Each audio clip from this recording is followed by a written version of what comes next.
Olá pessoal, estamos iniciando mais um episódio do nosso InVips Podcast. E hoje o título da nossa conversa é Violência, Segurança e Direito. O nosso convidado é um dedicado pesquisador cujo trabalho se encontra ali na interface entre sociologia e direito. Suas pesquisas analisam os problemas de segurança pública e justiça na sociedade brasileira, abordando temas relacionados aos fenômenos do encarceramento, policiamento, crime e punição, entre outros. Ele é professor titular da Pontifícia Universidade Católica do Rio Grande do Sul, atuando nos programas de pós-graduação em Ciências Criminais e em Sociologia e Ciência Política. É líder do grupo de pesquisa em políticas públicas de segurança e administração da justiça penal e membro associado sênior do Fórum Brasileiro de Segurança Pública.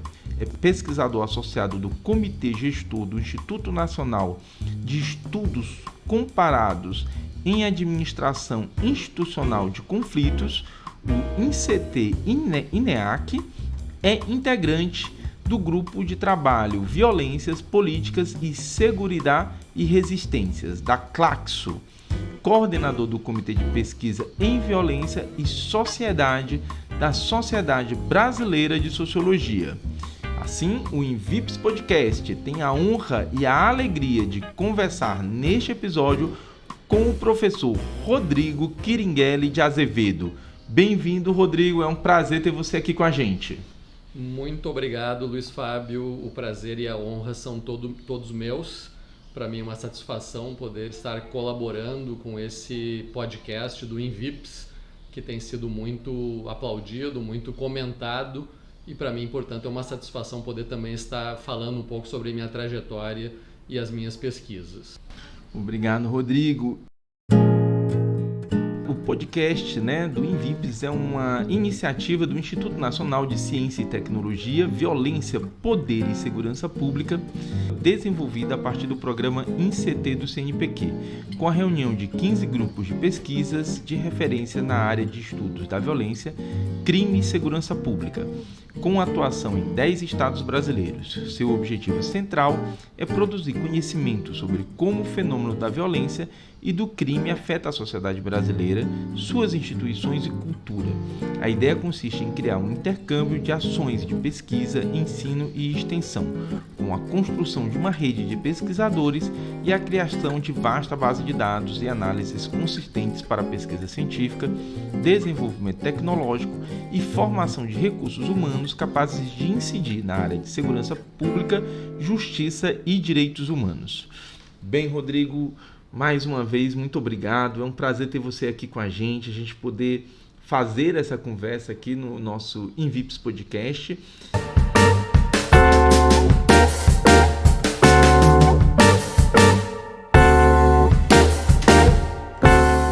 E eu quero começar, Rodrigo, aqui a nossa conversa te ouvindo um pouco sobre a sua história na área de pesquisa da violência, segurança pública e justiça. Como foi esse encontro com essa área de conhecimento? Muito bem, Luiz Fábio. Quando a gente já tem uma certa idade, a gente começa a contar o tempo por décadas. Então, pensando um pouco nessa minha trajetória, na verdade ela tem alguns marcos que podem ser divididos em décadas mesmo. Então agora, esse ano de 2025 está fazendo 40 anos que eu ingressei no curso de Ciências Jurídicas e Sociais da Universidade Federal do Rio Grande do Sul, em 1985. E aí, durante uma década, eu fiz a minha formação de graduação em Direito, exerci inclusive a advocacia durante um período, tive tanto durante o curso quanto logo após uma atividade política bastante intensa no movimento estudantil e depois na assessoria de alguns deputados parlamentares no Rio Grande do Sul, entre os quais o deputado Marcos Rolim, que era o presidente da Comissão de Direitos Humanos da Assembleia no período de 93, 94, que foi um período bastante ativo, assim como foi o período onde eu fiz a faculdade, onde havia todo o debate da Constituinte em 88, nós fizemos muitos eventos, muitas mobilizações, inclusive em torno daquele momento de redemocratização do país. E também era um momento onde havia no campo do direito uma discussão muito no sentido de um direito alternativo, de uma crítica ao formalismo jurídico e a toda a decepção, digamos assim, com o campo jurídico no contexto da ditadura militar, que havia se mantido de uma certa forma alheio, né, e de forma alguma por meio do âmbito jurídico se conseguiu fazer alguma coisa para barrar o Estado autoritário e todas as arbitrariedades do período militar. E com isso, claro, a minha formação foi em Direito na graduação, mas sempre com muitas leituras e com muito interesse na sociologia, no debate político, na teoria social, que na época de grande efervescência política, evidentemente que tinha um peso muito grande do pensamento marxista, mas também com a queda do muro e todo aquele contexto de ruptura ou de deterioração do chamado socialismo real, necessitava, digamos assim, de um aprofundamento, tanto em termos epistemológicos quanto em termos acadêmicos, né, políticos, enfim. E com tudo isso, eu acabei, de uma certa forma, sempre sendo muito refratário ao formalismo jurídico e à ideia mesma de uma atividade profissional mais ligada ao direito nunca me atraiu muito. E no ano de 95, portanto uma década depois, o professor José Vicente Tavares dos Santos, que é integrante do INVIPS, ele abriu na Universidade Federal do Rio Grande do Sul uma das primeiras especializações em violência e segurança pública do país, análise social da violência e segurança pública. E essa especialização ela tinha metade dos seus alunos oriundos das polícias, militar e civil, e a outra metade eram ativistas dos movimentos sociais e dos direitos humanos, que era o meu caso. Então eu ingressei naquela especialização, foi, digamos, uma imersão já no campo das ciências sociais. A maioria dos professores eram do departamento de Sociologia da Universidade Federal, e ali eu fiz o meu primeiro trabalho acadêmico, digamos assim, já como conclusão da especialização, analisando, e veja, há 30 anos atrás, o impacto da internet na mobilização de grupos neonazistas, analisando como a internet havia viabilizado de alguma forma a reunião de pessoas que antes estavam atomizadas, isoladas, mas que começavam a se encontrar por meio da rede social, coisa que hoje, digamos que é um tema ainda extremamente atual. Totalmente, né? Você estudou isso assim quando estava...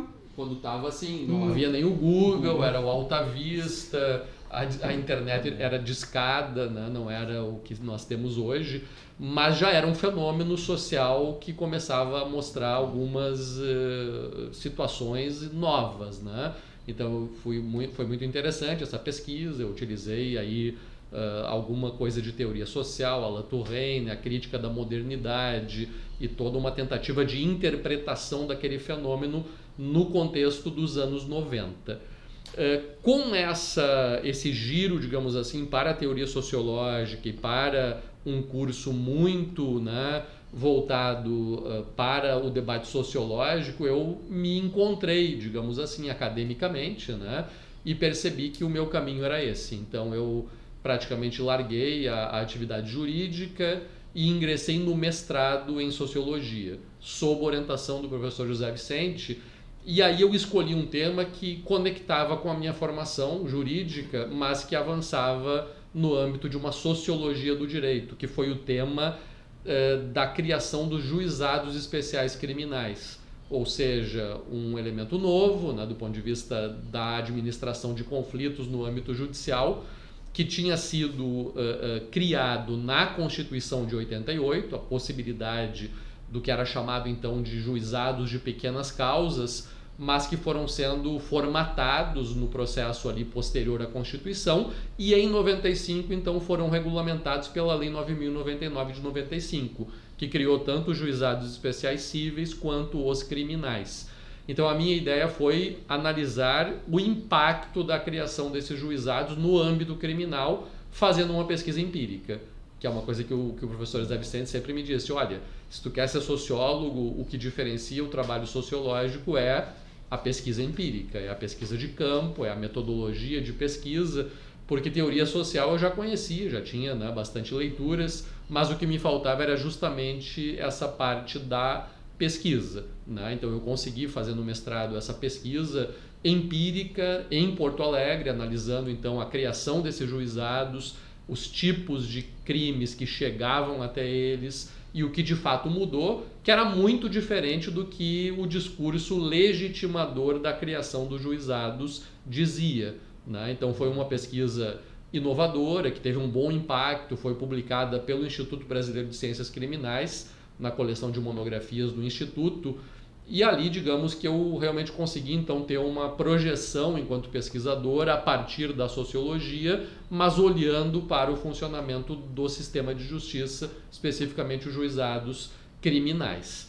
E imediatamente segui para o doutorado, né? Então aí continuei com o professor José Vicente e fiz um estudo sobre as reformas penais no Brasil e na Argentina nos anos 90. Dois países que se democratizavam, passavam por transições democráticas, e eu procurei analisar então que caminhos ambos estavam adotando do ponto de vista das escolhas em termos de reformas penais, processuais penais. Fui até a Argentina, conheci lá o professor Juan Pegoraro, fiz um levantamento de dados lá e também no Brasil.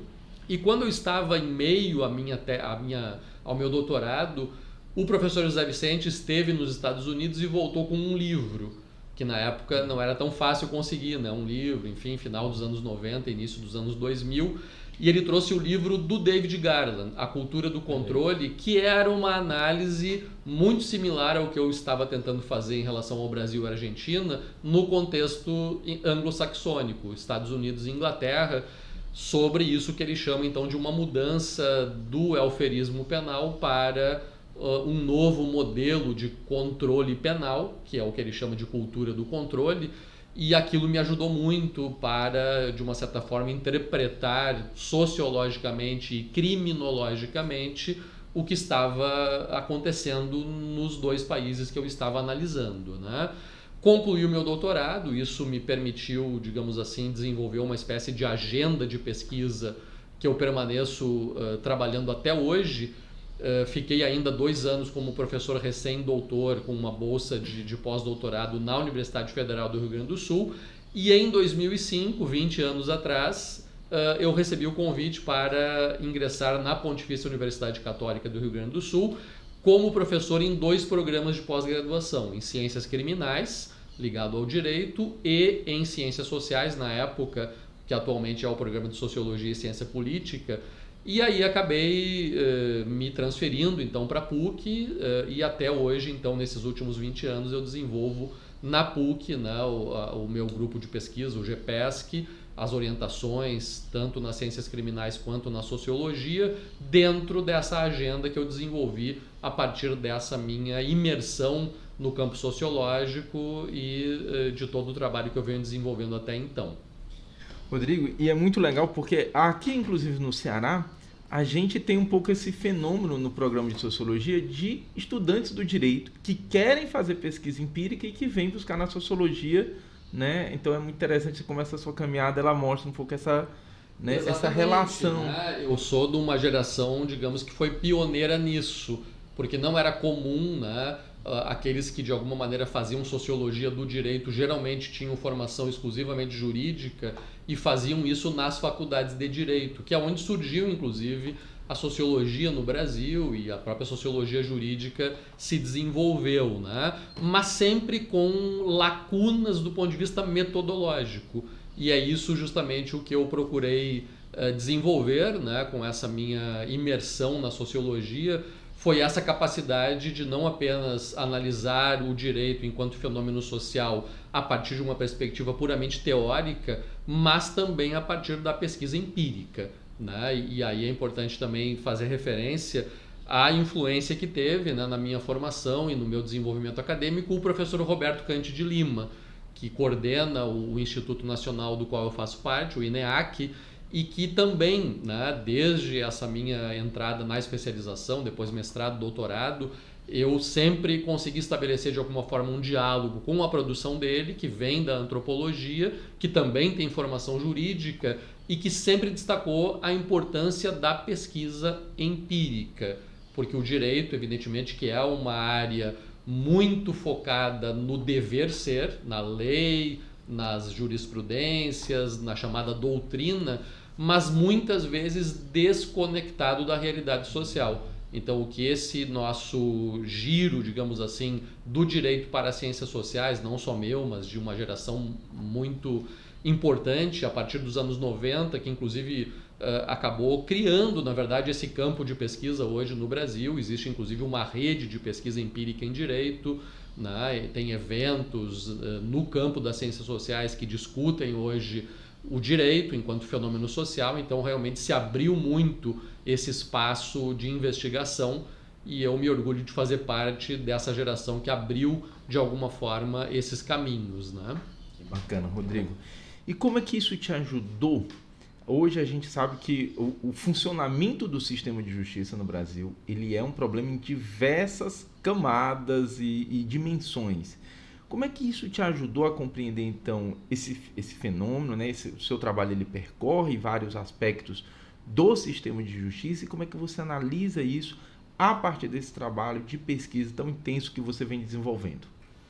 Então, a nossa geração, como eu disse, né, ela teve um aprendizado político muito grande nos anos 80, que foram os anos de transição à democracia e de produção de uma Constituição, né, que é uma Constituição que está aí até hoje, né, já tem uma duração bastante importante em se tratando de um país como o Brasil, e com um conteúdo que é, em grande medida, o que se espera num chamado estado de bem-estar social, ou seja, é uma Constituição bastante importante do ponto de vista da afirmação de direitos, nos mais diversos âmbitos, desde a habitação, saúde, até a segurança, né? No entanto, é uma geração também que rapidamente se deu conta que não bastava essa normatização dos direitos. Era necessário que eles fossem implementados. E aí nós chegamos no âmbito jurídico, né? Então, eu vindo do direito, mas indo para a sociologia, eu encontrei também nas ciências sociais, na sociologia, uma série de colegas que estavam olhando para isso, entre os quais a Jaqueline Signoretto, em São Paulo, olhando para a criação dos Centros Integrados de Cidadania, nos anos 90, o Renato Lima, olhando para a produção de dados no âmbito da segurança pública, o Arthur Trindade Costa, que olhava para a questão da polícia no Brasil, das suas idiosincrasias e dificuldades em termos de uma atuação em democracia. Então, uma geração que é uma geração posterior aos chamados pioneiros das ciências sociais nos estudos de violência, mas que tinha uma agenda de pesquisa muito clara, que era essa, a concretização daquilo que se tinha tentado colocar do ponto de vista normativo na Constituição. E aí nós nos deparamos com uma série de barreiras, barreiras ao acesso à justiça, barreiras do funcionamento de um sistema de justiça extremamente elitizado, extremamente capacitado exclusivamente para a reprodução de desigualdades sociais e, portanto, recebendo muitas vezes no âmbito penal um trabalho realizado pela polícia absolutamente seletivo, focado nas classes populares, nas chamadas classes perigosas. E nós percebemos, né, que era muito importante olhar para isso, era muito importante investigar o que leva a isso, né? E aí nós temos que resgatar trabalhos como o do professor Sérgio Adorno também, né? Os aprendizes do poder, toda essa discussão sobre quem são esses operadores jurídicos, qual é a sua formação, como eles foram, como a sua mentalidade foi produzida ao longo do tempo no Brasil, né? E também olhar para a mudança, ou seja, o que a Constituição de 88 e as mudanças sociais no Brasil pós-ditadura militar poderiam significar em termos de uma transformação desse cenário, em termos de uma abertura de um campo que é o campo jurídico, que é um campo de conflitos, é um campo de lutas, e, portanto, em que medida haveria alguma possibilidade de que dentro desse campo pudessem estar representados os interesses das classes populares, os interesses das comunidades indígenas, da população LGBT, das mulheres vítimas de violência e lutando por uma maior igualdade social, enfim, dos diversos grupos também, a questão racial, né? Dos diversos grupos que de alguma forma tinham na Constituição já uma possibilidade de uma visibilidade maior em relação aos seus direitos, mas que não tinham ainda acesso a esses direitos porque o sistema de justiça era muito impermeável a tudo isso, né? Então, eu acredito que nós estamos num momento onde os problemas não foram superados, evidentemente, mas o campo jurídico hoje ele é muito mais plural e há muito mais possibilidades de mudança ou, enfim, de incorporação de demandas sociais por meio do direito. Você não tem a sensação assim, de que falta uma conexão, muitas vezes, entre justamente a maneira como esse campo se pensa e como ele foi sendo estruturado em torno das leis e a maneira como isso acaba sendo aplicado, né? Todas essas contradições que... Não há dúvida, né, que há essa tendência, né? Mas, ao mesmo tempo, eu tenho uma visão que é muito no sentido de que nós não podemos enxergar o campo jurídico como algo monolítico. Ou seja, evidentemente que há ali dentro o pensamento conservador, o pensamento no sentido de manutenção de uma estrutura social onde a desigualdade social é a marca mais importante. Os estudos do professor Cândido de Lima apontam muito para isso, né? O Brasil, enquanto sociedade marcada, né, por uma estrutura piramidal, onde não há a possibilidade de uma mudança ou de uma ascensão social das classes populares, onde cada um precisa se manter no seu lugar, e o sistema jurídico, o campo jurídico, teria um papel de manutenção disso tudo, né? Mas, por outro lado, há também movimentos no sentido de uma transformação, né? E como é um campo, né, e eu utilizo muito a perspectiva do Bourdieu para pensar o campo jurídico, eu acredito que há nos últimos 30 anos, podemos dizer, né, movimentos que apontam para, pelo menos, o reconhecimento de uma diversidade maior dentro do campo, né?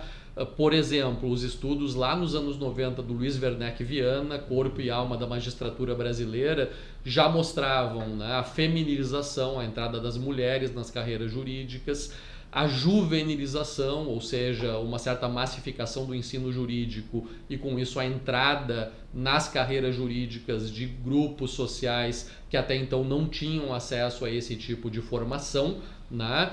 E depois de lá para cá teve algumas situações, alguns marcos importantes. Eu, por exemplo, chamo muito a atenção da criação do Conselho Nacional de Justiça, do CNJ, que foi, na verdade, um dos tópicos da emenda 45 da reforma do Poder Judiciário, que foi aprovada no primeiro ano do governo Lula, lá em 2003. Né? Ora, o CNJ ele vai ter um papel muito importante, né, no sentido de uma abertura do campo jurídico, tanto em termos de uma maior transparência, quanto em termos de um maior planejamento de atividades, inclusive no âmbito penal, mutirões carcerários, né, o reconhecimento do problema do sistema penitenciário no Brasil e da execução penal. Tudo isso são fatos novos e que só vieram à tona pela atuação do CNJ.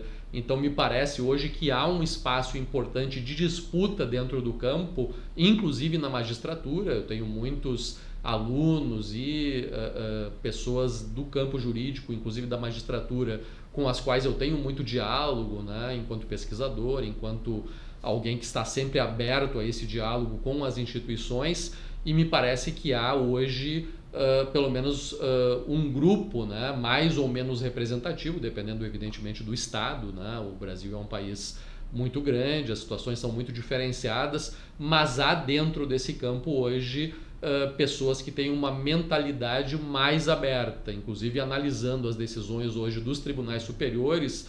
Há citações de pesquisadores da nossa área, da sociologia, no tema de drogas, no tema de violência contra a população negra, enfim, há uma abertura para olhar para o que tem vindo da nossa área, dessas pesquisas empíricas, enfim, e que de alguma forma servem para renovar ou pelo menos instrumentalizar a decisão judicial num sentido mais democratizante, né?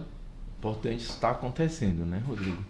E eu queria saber um pouquinho, Rodrigo, você escreveu sobre o encarceramento no Rio Grande do Sul e demonstrou como esse processo, né, ele avançou em uma sociedade em que diversos fenômenos criminais também avançaram, né? Entre eles as facções, e a gente podia pensar que vários outros, né? E isso parece ser um dilema nacional. Você tem um processo de encarceramento e, ao mesmo tempo, de avanço e piora dos indicadores de violência e segurança. Como é que você avalia essa situação? Bem, é de fato um paradoxo, né? Até o final da ditadura, até o ano de 92, nós não temos dados no Brasil de encarceramento, nós não sabemos quantos presos havia. Em 92, o Departamento Penitenciário Nacional produz pela primeira vez um censo penitenciário e mostra que havia naquele momento 90 mil presos no Brasil, né? Um número relativamente baixo, até comparativamente a outros lugares. Só que de 92 em diante, nós temos um crescimento ininterrupto das taxas de encarceramento e do número de presos em números absolutos, né? Ora, o que está por trás disso? São vários fenômenos, né? Por um lado, evidentemente que há o punitivismo, há uma demanda, inclusive social, por punição, por encarceramento. A prisão é vista como a única pena capaz de responder a essa demanda social, enfim, né? Mas, por outro lado, nós temos também um outro fenômeno que é justamente esse de um aperfeiçoamento institucional, tanto do trabalho das polícias. O legado da ditadura em relação às polícias é terrível, né? Nós tínhamos polícias desestruturadas, corruptas, absolutamente submetidas aos interesses do poder executivo, e desde então há um processo de aperfeiçoamento, tanto nos estados quanto em nível federal, alguns com mais sucesso, outros menos, né? Tem estados brasileiros que até hoje têm problemas gigantescos em termos de corrupção policial, violência policial. Outros estados têm uma situação bem mais razoável, né? Mas, de qualquer maneira, pelo menos em termos de investigação criminal, foi pouco a pouco havendo um aperfeiçoamento. E numa sociedade onde há muito mercado ilegal, onde muitas pessoas sobrevivem de alguma forma ganhando a vida por meio da venda de mercadorias ilícitas e etc., né?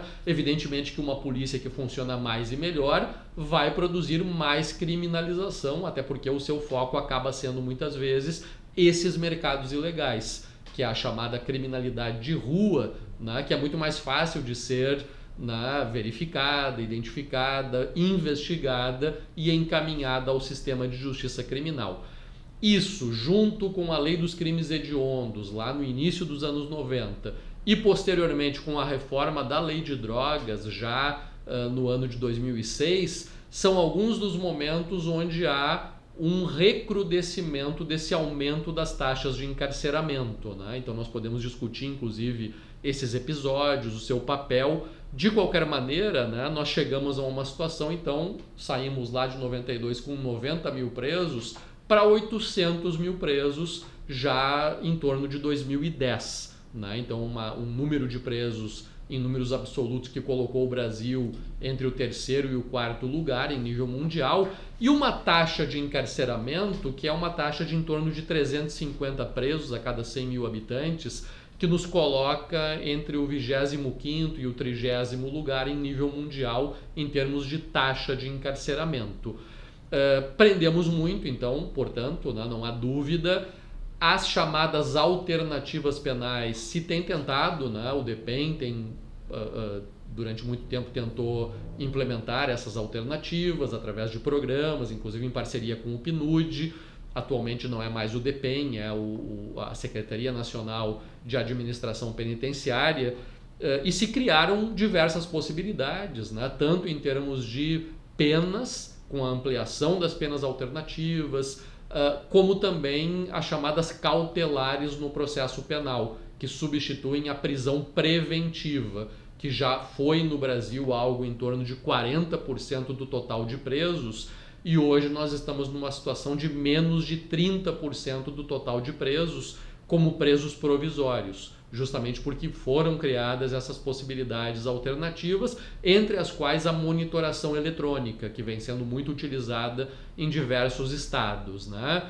De qualquer maneira, me parece que é preciso pensar, portanto, quando se fala de prisão, encarceramento, nesses dois níveis, né? O primeiro nível é uma sociedade onde de fato há muitos crimes, onde o sistema penal acaba sendo a única alternativa em termos da interdição de comportamentos como a violência doméstica, como a degradação ambiental, inclusive como crimes políticos, enfim, que o Brasil passou a enfrentar nos últimos anos, né? A invasão lá dos 3 poderes, etc.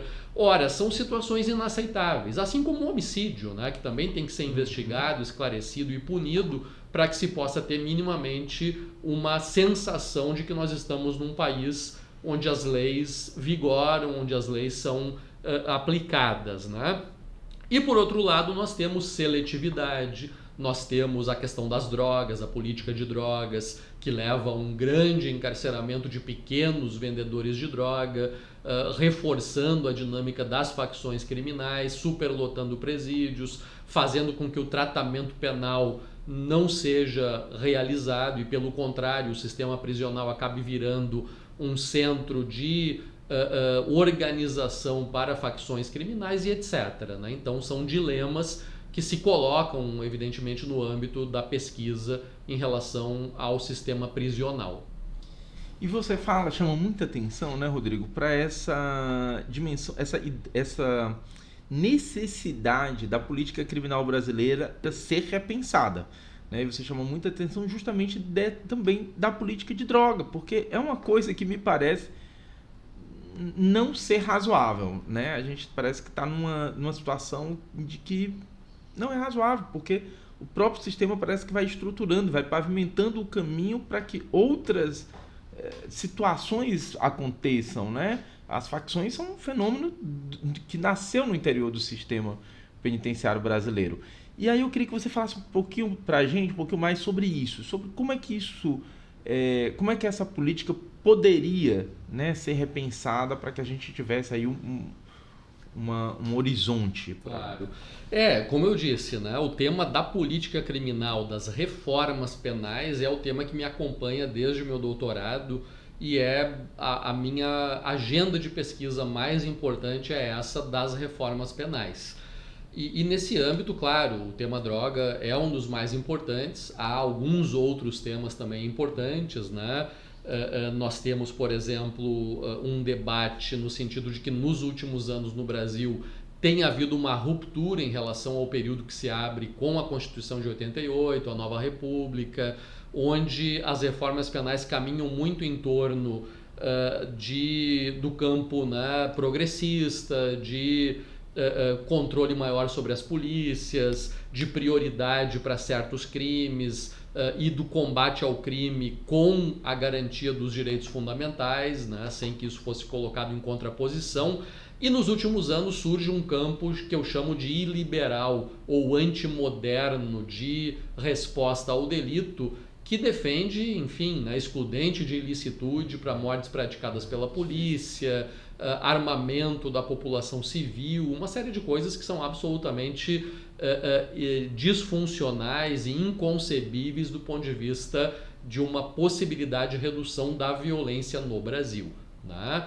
Dentro disso se coloca o tema drogas, porque com o surgimento e a disseminação desse discurso antimoderno, o tema drogas se coloca também como um tema absolutamente ideologizado, absolutamente vetado do ponto de vista moral por esse campo, né? Que é um campo hoje cada vez mais representativo, inclusive de uma mentalidade social de uma certa forma disseminada em todo o país, né? Com grande repercussão eleitoral. E com grande repercussão eleitoral. Um sucesso eleitoral. Exatamente. Aí hoje, que é o que nós chamamos do chamado populismo penal. Ou seja, um campo político que procura, né, obter vantagens eleitorais e votos por meio de temas que são temas extremamente sensíveis na opinião pública, mas cujas respostas são absolutamente desconectadas de tudo aquilo que vem justamente da pesquisa acadêmica, das evidências em termos daquilo que realmente funciona para a redução da violência e a redução da criminalidade, né? Então isso dificulta muito. Não por acaso o Supremo Tribunal Federal estava, né, com uma ação tramitando para a descriminalização do usuário de drogas durante 10 anos praticamente, né? E ele não conseguia enfrentar o problema justamente porque no parlamento cada vez mais começou a crescer um movimento no sentido de que o Supremo não poderia dizer nada sobre isso porque estaria invadindo a competência do Poder Legislativo, né? A saída que o Supremo adotou foi a saída da descriminalização do usuário de maconha. Então ele deixou as outras drogas de fora, o que na minha opinião juridicamente é muito pouco sustentável, né? O usuário da maconha não é crime, mas o usuário de outras drogas é crime. Na verdade, a lei não fala em maconha, a lei fala em porte para uso pessoal. Qualquer que seja a substância, se o porte é para uso pessoal, deveria ser tratado da mesma maneira. De qualquer forma, e me parece que aí o Supremo cedeu a essa pressão do Legislativo, ele conseguiu, né, estabelecer pelo menos essa demarcação, né? O usuário de maconha não é um criminoso. E aí o grande problema é, mas como é que se diferencia o usuário do traficante? Que é um problema que vem lá da lei de 2006 e que já vinha da lei anterior, né? Então o pobre, preto, morador de periferia é sempre traficante.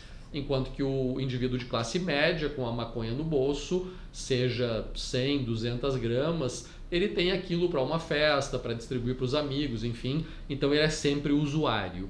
O Supremo estabeleceu um critério objetivo, 40 gramas. Então até 40 gramas se presume que é o usuário. Não é uma presunção absoluta, se houver prova de que ele estava comercializando a droga, que ele tinha balança de precisão, ele tinha armamento, ele tinha dinheiro trocado, enfim, ele estava num local de traficância e há provas de que ele estava comercializando a substância, enfim, ele até pode ser tratado ainda como traficante. Mas, de maneira geral, se é até 40 gramas, ele será tratado como usuário e não há mais, nesse caso, a criminalização.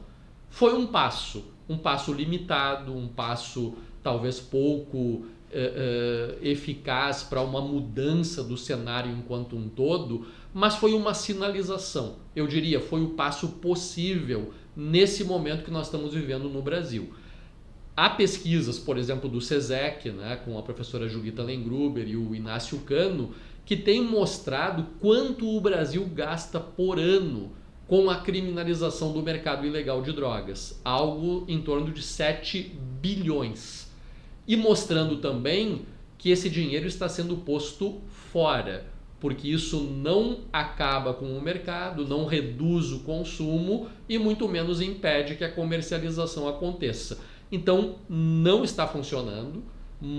Em torno, né, de 30% a 40% do sistema prisional masculino e 70% das presas mulheres hoje no Brasil estão presos por relação com o mercado ilegal de drogas e, portanto, alimentam as facções criminais dentro do sistema carcerário, saem dali absolutamente conectados com essas organizações criminosas.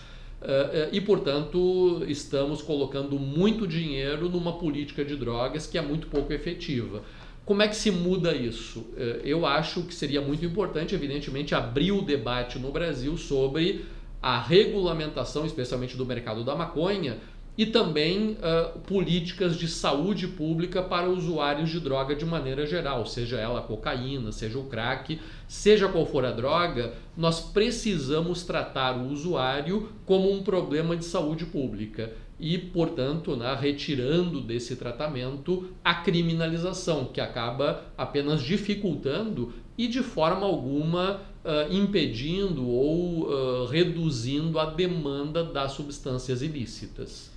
Rodrigo, não te surpreende assim que uma política tão fracassada, que assim com tantos insucessos há tanto tempo, ela consiga se sustentar e ainda ser uma moeda política para a eleição de tantas pessoas? É uma excelente pergunta, né, Luiz Fábio? Mas como nós estamos num contexto onde a irracionalidade política muitas vezes tem aparecido, né, vide a eleição do presidente agora dos Estados Unidos, né, depois de tudo que ele fez no primeiro mandato e agora novamente, né, toma posse, dá o perdão judicial para os que invadiram o Capitólio, enfim. E quem vota nele? Né? Uma boa parcela da população americana que inclusive agora vai sofrer as consequências desse segundo mandato. Né? Então tem um elemento de irracionalidade política que está presente hoje, não apenas no Brasil, mas também em outros lugares. Né? Outro exemplo, a questão do armamento. Né? Ora, as evidências de pesquisa nessa área mostram que quanto mais armas em circulação, quanto mais fácil o acesso ao armamento, maior é a violência. Né? Não há lugar no mundo onde seja adequado, né, liberar o acesso a armas. Não há polícia no mundo, talvez a não ser as polícias brasileiras, que acham que é bom o cidadão andar armado. Né? Mas isso, apesar de todos os esforços que o Brasil fez nos últimos 20 anos, desde o Estatuto do Desarmamento, foi quase tudo abaixo no governo Bolsonaro, que flexibilizou o acesso a essas armas, especialmente para caçadores, atiradores e colecionadores, e já temos evidências, o Instituto Sou da Paz tem trazido isso, né, de que essas armas têm chegado até as organizações criminosas, porque evidentemente que o acesso se tornou muito mais fácil, né? E a ideia de uma política restritiva às armas de fogo era justamente para facilitar o combate a essas organizações que vivem da disputa de território, vivem dos acertos de contas e para isso necessitam do armamento, né? E a população muitas vezes aplaude essa ideia de que as armas devam ser acessíveis, né? Em relação às drogas, tu tem toda a razão, né? Evidentemente que essa política que nós temos adotado é uma política cara, fracassada, disfuncional, que gera muito mais efeitos colaterais do que efeitos positivos, e isso tem também uma série de problemas que tem a ver com a corrupção, tanto de setores das polícias quanto inclusive do poder público de maneira geral, na medida que o mercado ilegal, até mesmo por ser ilegal, a sua lucratividade é muito alta e a sua viabilidade depende justamente de que setores do Estado, da polícia, sejam de alguma forma neutralizados por meio da corrupção. Então é um problema muito grande, é um problema que não é só brasileiro, o México tem uma situação bastante grave em relação a isso, né? A Colômbia, né? Todos os cartéis da cocaína, o Brasil hoje, né? Vocês sabem melhor do que eu, é um corredor também de passagem da droga dos países andinos para a Europa, e tudo isso trazendo grande lucratividade para organizações criminosas que não têm sido de uma forma satisfatória controladas, coibidas, acompanhadas do ponto de vista da inteligência policial, porque toda a prioridade tem sido dada para o encarceramento duro dos pequenos comerciantes da droga, que vivem na periferia, vendem a droga para a classe média e acabam sendo aqueles que, de uma maior forma, acabam sendo punidos, né? Então, me parece que efetivamente nós precisaríamos repensar. E essa irracionalidade, na verdade, ela tem a ver com essa moralização do problema, como se aqueles que defendem uma política inovadora e descriminalizante fossem a favor das drogas, o que não é verdade. Na verdade, o que nós queremos é justamente uma maior racionalidade no enfrentamento do problema, que é um problema sério.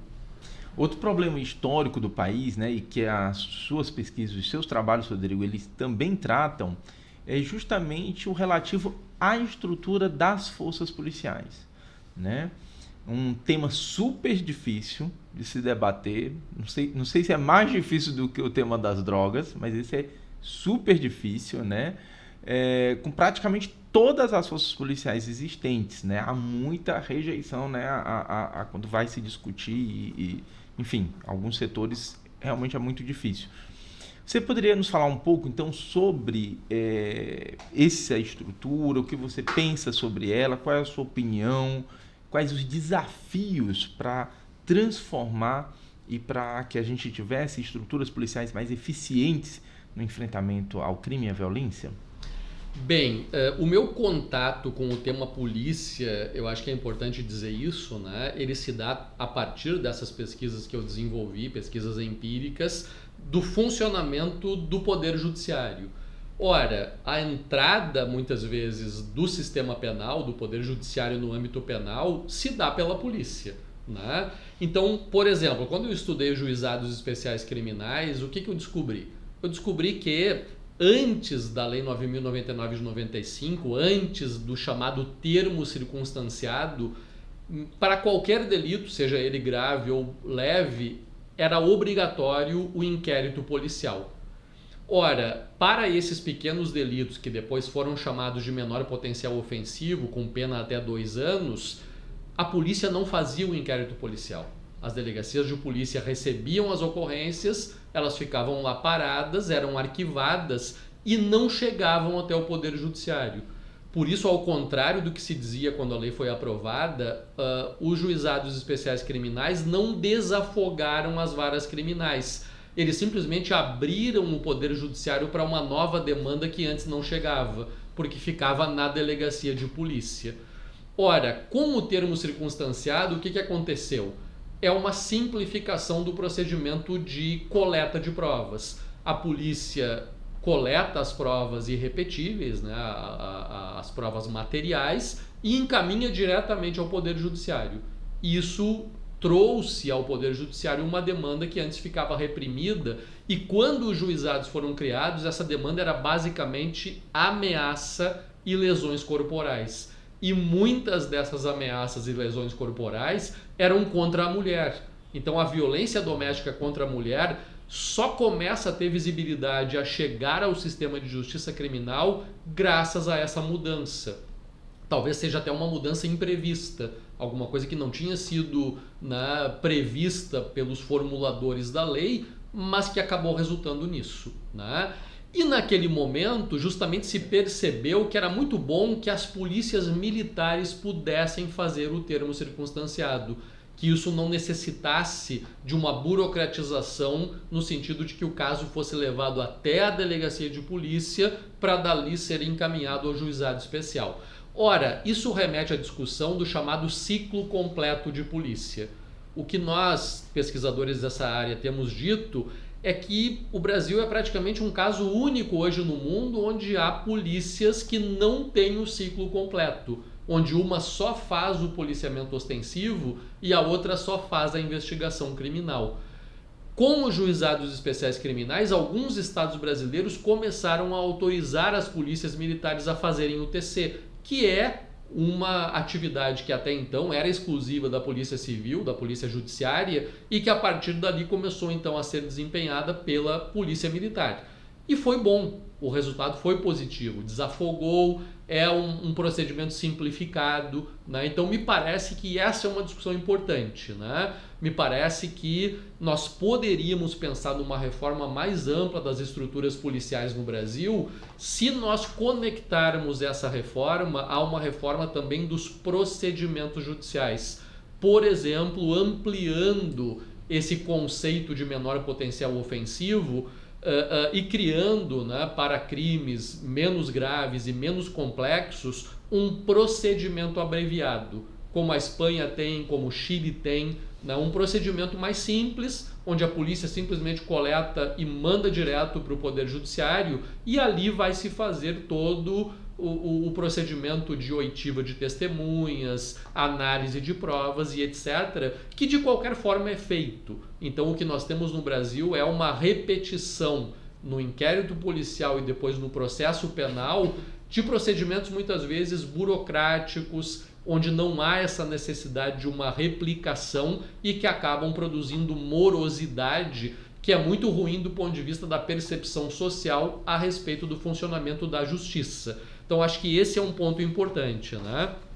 Isso poderia permitir também a especialização da investigação criminal, no sentido de que a Polícia Civil, especialmente, e também a Polícia Federal, que já faz isso, elas possam se dedicar, enquanto polícias judiciárias, a crimes de alta complexidade, a crimes graves como o homicídio, que necessitam, evidentemente, de uma melhora em termos de esclarecimento, que necessitam investimento em termos, inclusive, de perícia, que é um problema também em muitos estados brasileiros, para que o homicídio seja esclarecido, para que a responsabilidade penal seja garantida. Sem perícia isso não vai acontecer, né? Então é preciso investir nisso, e para isso nós podemos pensar então nessa maior possibilidade, digamos assim, de que crimes de menor complexidade possam ser tratados pela Polícia Militar. E aí eu colocaria mais um elemento, que é a questão das guardas municipais. As guardas municipais são uma realidade hoje. Todas as grandes cidades têm, até as cidades menores já têm. Elas são uma estrutura interessante de policiamento municipal, ou seja, um braço dos municípios na segurança pública, que me parece, inclusive, que deva ser constitucionalizado, e nesse sentido a PEC recentemente proposta pelo governo federal, pelo ministro Lewandowski, ela tem um papel importante, que é constitucionalizar o Sistema Único de Segurança Pública, dando atribuições e responsabilidades tanto para a União quanto para o município, porque na estrutura atual da Constituição Federal, na verdade, quem tem atribuição nessa área são apenas os estados, né? Então, essa PEC, justamente a ideia é que a União tenha um papel de indução, financiamento, controle, mas também os municípios. E o papel dos municípios pode ser desempenhado por políticas de prevenção e pelas guardas municipais, que poderiam ser e devem ser uma polícia comunitária, uma polícia mais voltada justamente para a prevenção, e que também poderia, de alguma maneira, ser uma polícia de ciclo completo, se ela tivesse atribuições de coleta e encaminhamento de provas para o Poder Judiciário para delitos de menor gravidade. Então essas são mudanças que me parece que são viáveis, que não estão bloqueadas, digamos assim, pela situação que nós vivemos hoje no Brasil, de recrudescimento, populismo penal, e que tem talvez um único elemento de barreira, que é o corporativismo. Na verdade, as corporações policiais, elas são muito ciosas das suas prerrogativas. Então, sempre que se fala, né, na ampliação do ciclo de policiamento para o ciclo completo, para que as polícias militares possam coletar e encaminhar provas ao Poder Judiciário, as polícias civis são contra, os delegados de polícia são contra. Quando se fala que as guardas municipais podem fazer policiamento preventivo, as polícias militares são contra, porque ninguém quer, né, que o seu terreno seja ocupado por uma outra corporação. Ora, os problemas no âmbito da segurança pública no Brasil são de tal ordem que não me parece que se deva manter, digamos assim, essas prerrogativas corporativas, na medida que se possa ter estruturas que podem em algum momento ter algum sombreamento, mas que podem trabalhar de forma coordenada, dando conta justamente desse tema e desse problema, que talvez seja um problema que traz maiores riscos para a ordem democrática hoje no Brasil, tanto pelos riscos em termos de corrupção e de ocupação de espaços pelo crime organizado, quanto pela desconfiança, pelo descrédito da população em geral com o poder público, se ele não garante um direito essencial, que é o direito à segurança. Então me parece que pensar reformas das polícias nesse contexto significa pensar no que funciona, significa pensar naquilo que poderia trazer melhores resultados do ponto de vista de uma efetividade maior da garantia desse direito à segurança. E nesse sentido é preciso, né, que esse debate seja feito no parlamento, na sociedade, na mídia, para que nós possamos avançar, porque nesse momento a situação se encontra relativamente bloqueada, mas eu acredito que é possível ainda acrescentar alguma racionalidade a esse debate e avançar de alguma forma em relação a esse tema. E, Rodrigo, nessa perspectiva, a gente teria basicamente uma manutenção das instituições como elas existem hoje, né? com uma dinamização das atribuições. Seria isso, né? Exatamente, né? Então é uma proposta, eu acho que nós já passamos de uma época mais romântica, digamos assim, no campo da segurança pública, onde nós acreditávamos que era possível fazer uma reforma estrutural, né? Criando uma única polícia, ou então acabando com certas polícias e criando outras. Eu acho que esse momento já passou, isso não vai acontecer, pelo menos no curto e médio prazo, mas eu acredito na possibilidade de reformas que conectem, como eu disse, né, o âmbito do processo penal, dos procedimentos judiciais, com o âmbito do funcionamento cotidiano da polícia, seja ela ostensiva, seja ela judiciária.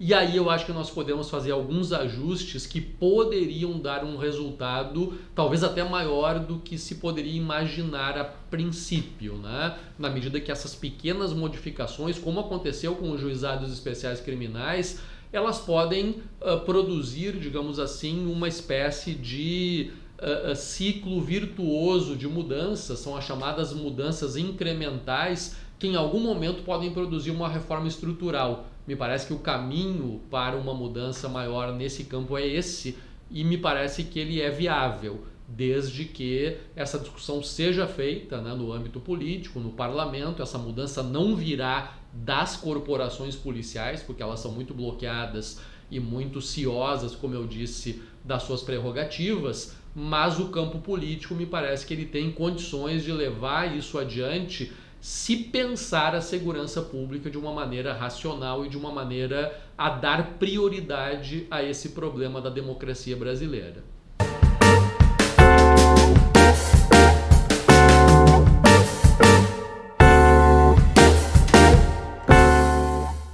Maravilha, Rodrigo. E continuando nessa perspectiva de futuro, certo? A gente vai agora para a nossa pergunta de R$1 milhão.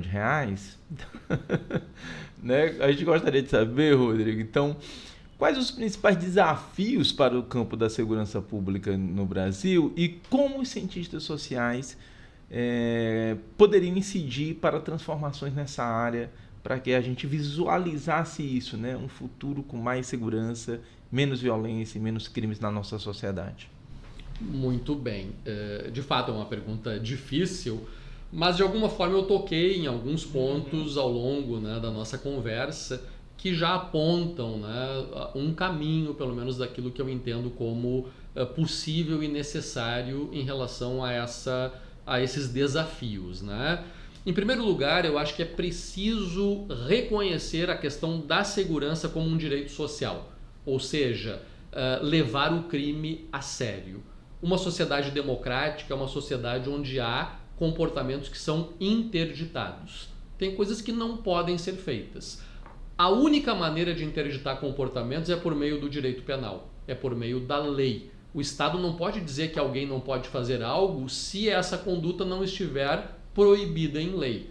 Então, me parece que isso é importante, inclusive para o campo progressista, que muitas vezes ainda está muito vinculado a uma ideia um tanto quanto romântica em relação à questão criminal, no sentido de que o criminoso é sempre alguém que é prejudicado do ponto de vista social, racial, etc.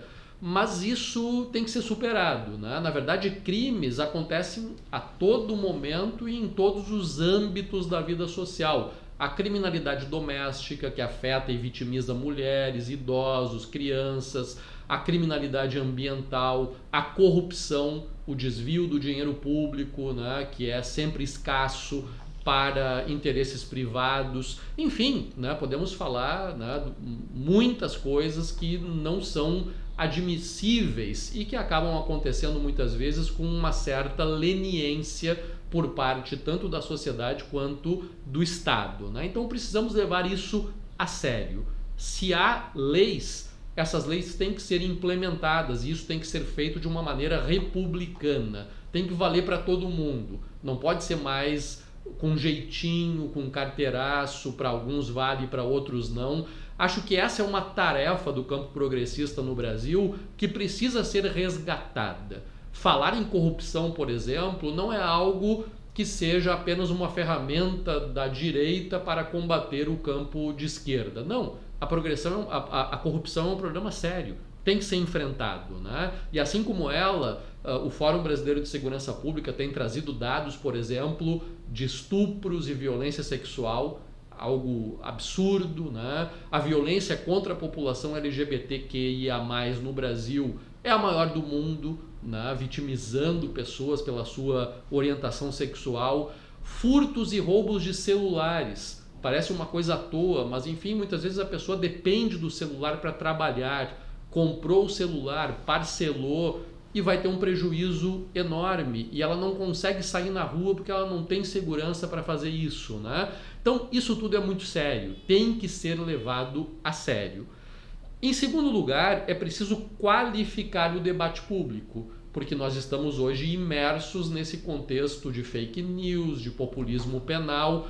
Então precisamos olhar para isso, levar o crime a sério, mas responder a essa demanda de uma forma séria e qualificada, né? Não podemos aceitar, por exemplo, que se diga que uma polícia violenta é uma polícia que vai contribuir para a melhoria da segurança pública. Ora, não há exemplo no mundo de um país que tenha conseguido reduzir as suas estatísticas criminais por meio da letalidade policial. Ah, quanto mais a polícia mata, melhor. Pelo contrário, uma polícia violenta, uma polícia que utiliza a força de maneira indevida e ilegal, ela vai produzir mais violência, ela vai produzir mais problemas. E se tornar suscetível a várias práticas criminosas. Exatamente, né? porque fazendo isso, ela está atuando num campo da ilegalidade. E se a polícia está atuando no campo da ilegalidade, então da violência policial à venda de mercadorias políticas é apenas um passo. Então quanto mais violenta e sem controle é a polícia, mais corrupta ela é. E esse é um grande problema que nós precisamos enfrentar.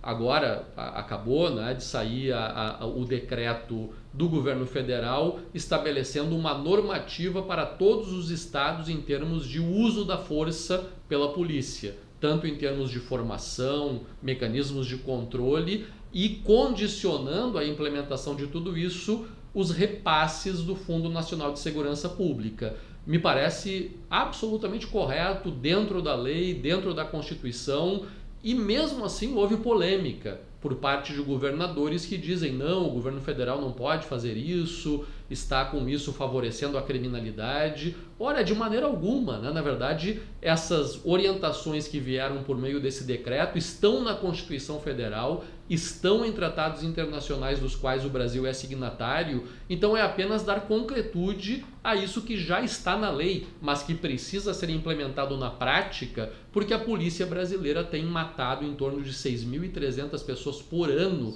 muitas vezes de forma irregular, ilegal, e isso não traz vantagem alguma do ponto de vista da redução da criminalidade, né? E por último, Luiz Fábio, eu diria também o seguinte, eu acredito que avançar em relação a esses desafios requer também humildade. Humildade da nossa parte como pesquisadores, no sentido de que nós, por pesquisarmos esse campo complexo, com uma série de dimensões e desafios, nós não estamos numa situação de superioridade. Nós temos algo a dizer, nós fazemos pesquisas, as pesquisas elas têm fundamento metodológico, epistemológico, teórico, mas nós precisamos ter a humildade para dialogar com as carreiras policiais, com as carreiras jurídicas, porque em cada uma dessas dimensões da vida social há pessoas, sujeitos, que têm a sua experiência, que têm as suas expectativas, que têm os seus interesses e que estão muitas vezes muito bem intencionados até no sentido de fazer um bom trabalho. Como eu sempre digo, nós não podemos olhar para esse campo de uma forma monolítica. Evidentemente que há hoje no Brasil um movimento no sentido, a chamada extrema-direita, o conservadorismo, uma visão que é essa visão antimoderna e liberal de resposta ao delito, mas que é muito mais o populismo penal, ou seja, essa tentativa de ganhar dividendos eleitorais de uma população insegura, amedrontada e que, depois de mais de 30 anos de democracia, não consegue enxergar no Estado uma resposta adequada ao problema criminal. Ora, assim como tem esse campo, dentro de todas essas carreiras tem também pessoas cuja formação universitária é sólida, cuja atuação profissional é feita dentro da lei, é profissional, e nós temos que estar abertos a esse diálogo. Me parece que é um diálogo de mão dupla e que muitas vezes está até bloqueado, tanto por uma certa arrogância da parte do campo acadêmico, né, que muitas vezes acaba se expressando como se tivesse as respostas, enfim, os caminhos que deveriam ser seguidos por todos, quanto pelo campo tanto da polícia quanto da justiça, que muitas vezes, né, justamente por essa dificuldade de diálogo, acaba se fechando, acaba se enclausurando em torno dos seus interesses corporativos. Nós precisamos enfrentar isso, nós precisamos, enquanto academia, enquanto campo de pesquisa, estar abertos, né? Que me parece que é muito o exemplo desses pesquisadores que vieram antes de nós, Roberto Cândido de Lima, José Vicente Tavares dos Santos, Michel Misse, Sérgio Adorno, que sempre tiveram essa abertura, que abriram as portas da universidade para esses atores, para esses profissionais do campo da segurança, e me parece que esse é um caminho que precisa ser continuado, né? Evidentemente que é preciso fazer algumas reformas, é preciso apontar algumas questões que precisam ser enfrentadas para além dos interesses corporativos, mas sempre a partir dessa abertura para o diálogo. Me parece que esse é um elemento também que não pode ficar de lado. O Fórum Brasileiro de Segurança Pública trabalha muito, né, em torno desse diálogo, e me parece que os resultados eles sempre são muito promissores quando isso acontece. Maravilha. Bem, pessoal, assim nós chegamos aqui ao fim de mais um episódio do InVips Podcast. Hoje a gente teve o prazer de conversar com o professor Rodrigo Guiringhelli de Azevedo sobre os problemas relacionados ao crime, à segurança e justiça no Brasil. Rodrigo, muito obrigado pela sua participação. Eu que agradeço, Luiz Fábio, pelo convite, por essa oportunidade de apresentar de alguma forma as minhas ideias, a minha trajetória como pesquisador e também discorrer um pouco sobre esses grandes desafios que a nossa área, que o nosso campo enfrenta e que, como eu disse, são desafios hoje da democracia, da consolidação democrática no Brasil e precisamos, portanto, estar sempre dispostos a esse debate público e eu agradeço, portanto, por esse espaço. Nós que agradecemos. E se você gostou desse episódio, não esqueça de compartilhar com amigos e familiares, de nos seguir nas redes sociais. Sua participação é fundamental para continuarmos essas conversas. Obrigado pela audiência e até a próxima com mais um momento de reflexão sobre fenômenos do crime, violência e segurança pública, um direito e uma responsabilidade de todos nós.